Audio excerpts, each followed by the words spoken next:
They abandoned him, so I took him in. I'm a 35-year-old woman, and I've always been content with my life. I never wanted children, and I'm financially independent. My career keeps me busy, and I enjoy traveling and living life on my own terms. But if you had been at my family's annual gathering last weekend, you'd think I was some kind of villain for not dedicating my life to raising children.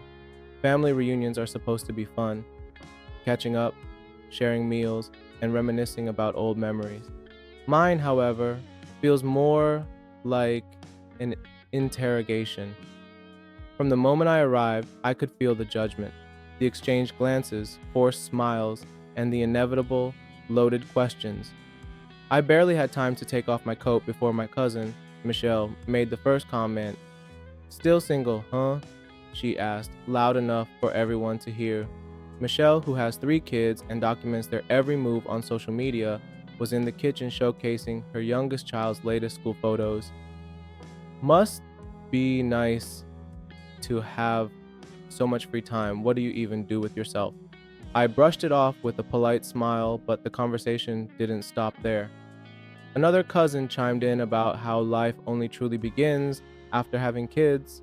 Then someone asked, "Have you considered adoption? I mean, it's not too late, but it's harder as you get older."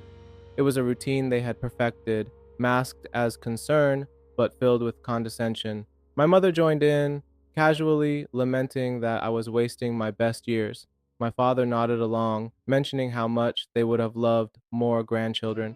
I attempted to steer the conversation towards my career and personal achievements, but my successes didn't hold any weight in that house.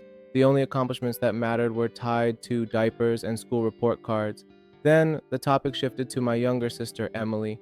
Emily was always the golden child, charismatic, beautiful, and always in the spotlight. But things took a turn when she got pregnant at 21, dropped out of college, and fell in with the wrong crowd. A cycle of addiction and poor choices followed, eventually leading to her disappearance from our lives altogether. The last time I saw her was at a court mandated family therapy session years ago, which ended with her storming out. When Emily's name was mentioned, the room grew noticeably quieter. My aunt almost offhandedly mentioned that Emily's son, Jake, was now in foster care. She said it as if she were talking about the weather. Detached, emotionless, I froze. Jake. I had never met him, but I knew he must be around 10 years old by now. The last I had heard, he had been living with Emily and one of her boyfriends. Clearly, that arrangement had collapsed. "What do you mean he's in foster care?" I asked. My aunt shrugged. "Well, you know how Emily is. Her choices caught up with her. Poor kid, but what can you do?"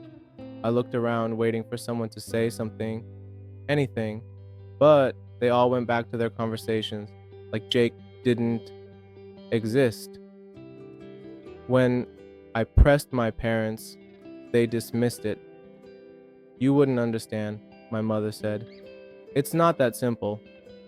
I couldn't shake it. That night, after returning home, I started searching for information about Jake. It didn't take long to find out that he had been in the system for a while, bouncing between homes. The more I read, the angrier I became. How could my family pretend he didn't exist while they sat around judging me? The next morning, I called a social worker to ask about his situation. It wasn't a decision I made lightly. I knew it would be complicated and messy, but I couldn't let him be forgotten. If my family wouldn't step up, then maybe I could. The social worker was hesitant. She explained that Jake had trust issues after years of instability and warned me to manage my expectations. But because I was technically family, despite being a stranger to him, she agreed to arrange a supervised visit.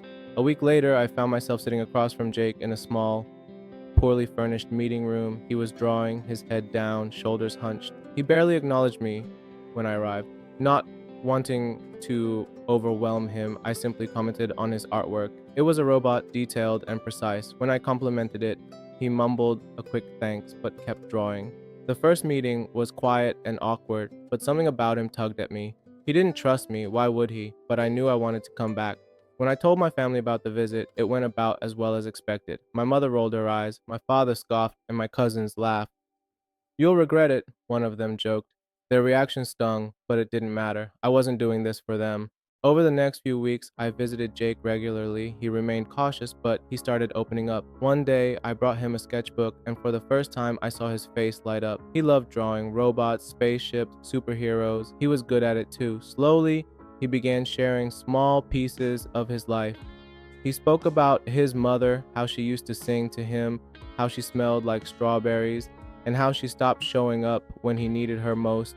By the time I decided to start the adoption process, I had no illusions about the challenges ahead.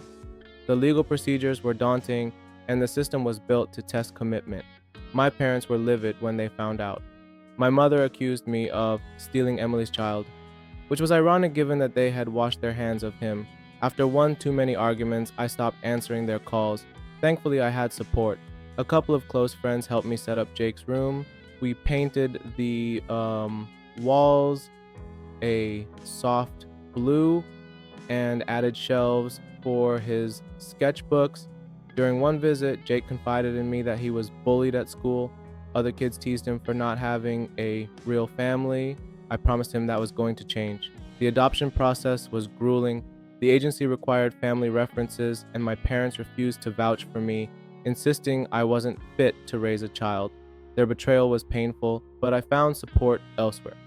Friends and colleagues stepped up, writing letters, attesting to my character. Eventually, Jake came for his first overnight visit. We tried making pancakes for dinner. It was a disaster with batter everywhere except the pan, but we laughed until we had tears in our eyes. That night, as I tucked him in, he asked, "Can I come back again?" "You're always welcome," I assured him. It wasn't perfect, but it felt right. The first major hurdle was the home inspection, followed by financial strain. The process was costly, and I had to cut back on expenses. Then came the custody hearing. My parents wrote a letter to the court claiming I was selfish and inexperienced. It hurt, but I didn't let it stop me. The final hearing arrived. Jake spoke for himself, telling the judge he felt safe with me and wanted to stay. The judge ruled in our favor. That night, Jake moved in permanently. We made spaghetti, laughed over the mess, and started a scrapbook to document his journey, our journey. The next morning, I blocked my family's numbers. For the first time, it felt like we were heading in the right direction. Together, we were building something real.